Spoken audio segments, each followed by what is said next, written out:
Existe uma crença que faz o brasileiro ir embora dos Estados Unidos antes da hora, a de que se não conseguiu emprego durante o OPT, o caminho acabou. Essa crença está errada. O que a regulamentação americana prevê, e que a maioria dos estudantes nunca leu, é que o OPT permite emprego. Você pode abrir uma empresa, trabalhar no seu próprio negócio dentro da sua área de formação, e isso conta como treinamento prático válido. Hoje eu vou te mostrar exatamente como isso funciona, exatamente como eu fiz e o que a regra exige. E, ademais, quem pode usar esse caminho? Porque muita gente que voltou para o Brasil não deveria nem ter voltado. Inclusive, acreditem ou não, eu já ouvi advogados de imigração falando que isso não é possível. Mas nós vamos deixar aqui a legislação para você olhar com seus próprios olhos. O que o OPT realmente permite, ou seja, o que está na regulamentação. O OPT, que é o Optional Practical Training, ele é o período de autorização de trabalho que estudantes F1 recebem após a conclusão do curso. A duração padrão é de 12 meses, podendo chegar até 36 meses para formados em áreas STEM com extensão aprovada, que por acaso é a minha área de especialidade. E o que a maioria sabe? Você precisa trabalhar na sua área de formação, pelo menos 20 horas semanais, e registrar seu empregador no SEVES através de sua universidade. Parece complicado, mas a nossa assessoria te explica perfeitamente como fazer isso. E o que a maioria não sabe? É que o empregador pode ser você mesmo. Pois é. Antes que falem qualquer coisa, vamos lembrar o conceito básico de que qualquer pessoa, até com visto de turista, pode ser um empresário nos Estados Unidos. O que não significa que você pode ter autorização de trabalho. São coisas bem distintas. Mas a regulamentação do USCIS, ela não exige que o estudante tenha um empregador externo durante o OPT. O que ela exige é que o trabalho seja diretamente relacionado ao campo de estudos e que você esteja trabalhando de forma ativa, ou seja, mais de 20 horas semanais, uma empresa aberta por você, operando na sua área, com supervisão e que preencha o requisito da questão do treinamento. Isso não é uma interpretação criativa da lei, ela está escrito nas regulações do programa. Mas há um detalhe operacional que determina se esse caminho é válido ou não. E ele tem a ver com o que você documenta e comunica esse autoemprego para a sua universidade. Como funciona na prática? E o que precisa ser feito. Para que um autoemprego seja reconhecido como um OPT válido, 3 condições precisam estar presentes. Primeira, a atividade precisa ser diretamente relacionada à área de formação. Um formando em marketing, que abre uma agência de conteúdo, é válido. Um formando em engenharia, que abre um serviço de consultoria técnica, é válido, desde que, se necessário, sejam feitas devidas licenças. Uma coisa são as licenças da pessoa jurídica e as outras são a permissão de trabalho. Insta salientar essa diferença, que ela é crucial na hora da análise do oficial da USCIS. Negócio sem relação com curso não é OPT, é violação de status. Segundo, a universidade precisa ser notificada. O DSO ele precisa aprovar. Ele é o responsável pelo SEVES, ele tem que aprovar o plano, certo? Ele tem que aprovar a job offer. E ele precisa atualizar o seu registro para refletir que você é um autônomo. Esse passo ele é obrigatório, ele não é opcional. Ele, inclusive, é feito antes de qualquer situação, porque ele precisa endossar o seu OPT. A terceira característica é que a documentação ela precisa existir de fato. Registro de empresa, contratos, registros de horas trabalhadas, evidência de atividade real. Tudo isso precisa ser mantido de forma organizada. Não para enviar a ninguém no dia a dia, mas para demonstrar, se for necessário, a conformidade, se o SEVES, o ICE ou qualquer pessoa precisar verificar. Até para casos imigratórios futuros, isso vai ser extremamente necessário. Uma observação importante: você não precisa estar gerando receita para que o OPT seja válido. O que precisa ser demonstrado é que você esteja ativamente trabalhando no negócio. Faturamento zero não é automaticamente um problema, mas ausência de atividade sim.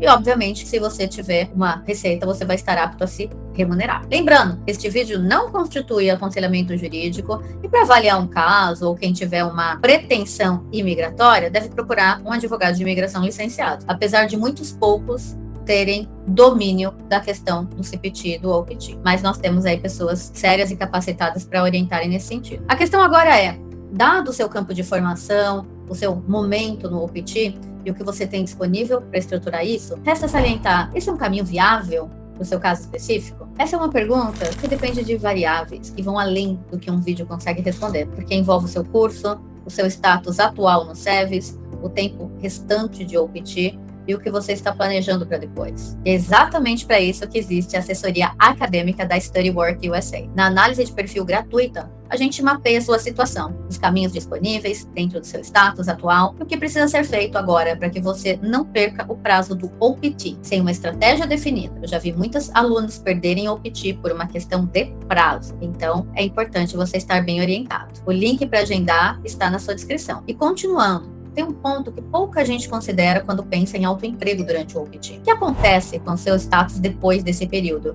E como esse caminho pode conectar com o que vem a seguir? O OPT com autoemprego, ele não é apenas uma solução para não ficar parado enquanto procura emprego. Para alguns perfis, ele é uma estratégia de meio prazo. Ele é um momento de criar sua startup, de empreender. Como eu sei disso? Porque eu fiz isso. Uma empresa aberta durante o OPT, ela pode se tornar a estrutura que patrocina um visto de trabalho futuro. Muito se fala no visto A1. Eu acredito que aqui, no momento que você abre uma empresa, ainda mais quando você usa o que aprendeu na faculdade, é o pathway perfeito para essa situação. Uma empresa aberta durante o OPT, ela também pode servir para um visto E2, mas isso daí eu deixo para vocês falarem com advogados de imigração. O que eu falo aqui é sobre casos que eu tenho de inúmeros clientes que me procuram e que eu vejo que, após o mestrado, acabam optando e indo para uma estratégia migratória, normalmente de sucesso. Pode ser um MB2NW, enfim, aquele green card com interesse nacional, o que considerado é o impacto e atividade profissional no país, não apenas o emprego formal. E isso não significa que abrir uma empresa durante o OPT garante caminhos. Significa que para quem tem intenção de empreender nos Estados Unidos, usa o período de OPT para começar a construir esse histórico. É uma decisão com consequências além dos 12 aos 36 meses de programa. Olhem o meu caso. Ademais, pessoal, é importante lembrar que hoje eu tenho muitos alunos que criaram uma empresa durante o OPT e nesse período eles inclusive voltaram para o Brasil e mantiveram a empresa à distância, ganhando em dólar, dolarizando o patrimônio, diversificando seus negócios. Ou seja, precisa ser lembrar que nem sempre o caminho, até para quem fatura muito em termos de impostos, é apenas continuar nos Estados Unidos. Isso aqui leva uma inversão de perspectiva que eu quero deixar claro. A dificuldade de conseguir emprego durante o OPT, para alguns, não é necessariamente um obstáculo. Para alguns perfis, pode ser exatamente o momento de construir algo próprio, com autorização legal para isso. E às vezes a ocasião de você não conseguir um emprego, ou de eventualmente você ser mandado embora, como foi no meu caso, é aquele momento que você dá aquela guinada. Agora vamos falar sobre o que não fazer. Os erros que invalidam o caminho e o que transforma a dificuldade em oportunidade. Esse caminho, gente, ele tem armadilhas que precisam ser nomeadas. O erro número 1, não avisar a faculdade, não jogar junto, não manter a comunicação extremamente estrita com o seu DSO, né? Lembre que ele precisa atualizar os CEVs. Trabalhar por conta própria sem essa atualização, ela é violação de status, independentemente da atividade ser legítima. Tá? O erro número 2, área sem relação com o curso. A regulamentação é clara. O trabalho precisa ser na área de formação e achar que qualquer negócio resolve é um equívoco que pode comprometer o status inteiro. Erro 3, não documentar. A ausência de documentação é ausência de prova. Estados Unidos é baseado em evidências. Em qualquer verificação, o que não está registrado não existiu. Interpretar. Não precisa de receita, como não precisa de atividade. A isenção é sobre faturamento, não é sobre trabalho. A atividade precisa ser real e demonstrável, precisa de supervisão. E esses 4 erros, eles são evitáveis. E todos eles têm o mesmo ponto de origem: entrar no caminho sem entender exatamente o que ele exige. Todo ano, estudantes F1 deixam os Estados Unidos porque não conseguiram emprego, ou acharam difícil, ou não entenderam como funciona o programa. E parte dessas saídas, ela era desnecessária. O sistema americano, ele tem mais flexibilidade do que a maioria dos estudantes conhece. Essa flexibilidade está documentada nas próprias regulações do programa. O problema não é a falta de caminho, é a falta de conhecimento sobre o caminho que existe. Eu tenho um aluno, por exemplo, que o pai dele é um grande empresário no Brasil, e o pai dele abriu uma empresa e ele tocou essa empresa no OPT, certo? Supervisionado por um board member, e tudo aconteceu de maneira legalizada. O autoemprego durante o OPT, ele não é uma brecha, ele é uma opção prevista em lei, não é um jeitinho, tá? Usá-la corretamente, com documentação adequada e com a universidade informada, é operar dentro das regras, e não ao redor delas. Quem sabe o que o sistema permite, toma decisões diferentes de quem não sabe. E essa diferença em imigração, ela tem consequências reais. Pois bem, pessoal, se você quer entender se o autoemprego durante o OPT faz sentido para o seu caso e como estruturar isso corretamente, o link para análise de perfil gratuita está na descrição.